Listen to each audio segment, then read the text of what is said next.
In today's video, I want to explain a new concept in dieting, something I've been thinking about. So explain to me a little bit about the diet. Cod and rice. Did you struggle a bit with the transition out of prep? Yeah, I mean, I'm one of those people, like, I want to build a healthy relationship with food. I'm kind of tired of this format, so I'm going to take you guys with me while I go get something to eat, all right?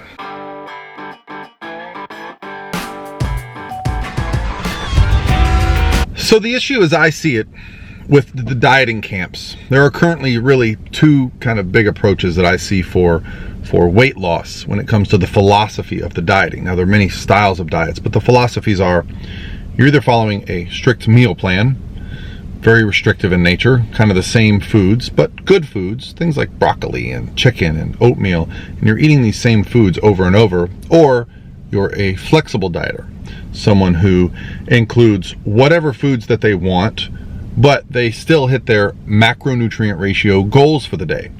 So someone might be hitting their 150 protein, 150 carbs, and 60 grams of fat, but they might be fitting in some things, some treats, some ice cream, maybe some macro-friendly candies, whereas the meal plan side really follows a very strict approach so that they're only eating these ultra clean foods. And the problem becomes that neither of these approaches is the best way. And let me explain that after I go get my food.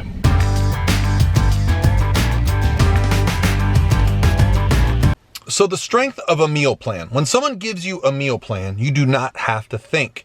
You are told exactly what to eat, when to eat it, how much to eat, what foods to eat, what foods to buy, prep, and figure out. That is great because it takes a lot of the stress off. You feel like, man, I'm just going to execute this plan. Well, the strength of flexible dieting is that you get to choose foods that you prefer. You get to eat on a schedule that is basically built around your lifestyle. You're not held to these every 2 and 3 hours eating these tiny little meals of foods that you hate, and you eventually begin to despise. The problem with these diets, the problem with a meal plan, when someone is given a meal plan, they do not understand what they're eating. They do not understand the basics of nutrition. They never have to look up what's in the food. And it also can create some eating disordered behavior associated with the binary nature of dieting. It's either good food or bad food. It's healthy or it's unhealthy. And when people go off a healthy diet, they lose their minds because they know when they go back on, they're back on that healthy kick. So they basically just binge many times for hours and days until they get their fix so that they go back on their diet. Now, the problem with flexible dieting is, even though you can choose the foods you like and you get to prepare them the way that you like and they get to taste the way you like, you get to eat on your own patterns, for some people that's too much freedom. It's too much thinking. They don't want to stress about, I don't know what I should be eating. So what's the solution? Let me take this food inside and we'll talk about it.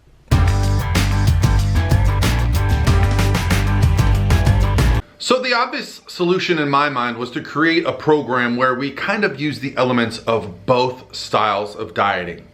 The problem being that when you use a term like meal plan, people immediately jump to conclusions. I know I do. When I hear meal plan, I think, oh no, they're in trouble. However, there are some meal plans that are done properly. And when some people hear the term flexible dieting, they think, oh man, I don't want to eat junk food. I just want to be told what to eat and I want it to be good. And believe me, I get that too. But when you tell somebody that you're going to use something like, say, structured flexibility, it still doesn't hit the mark.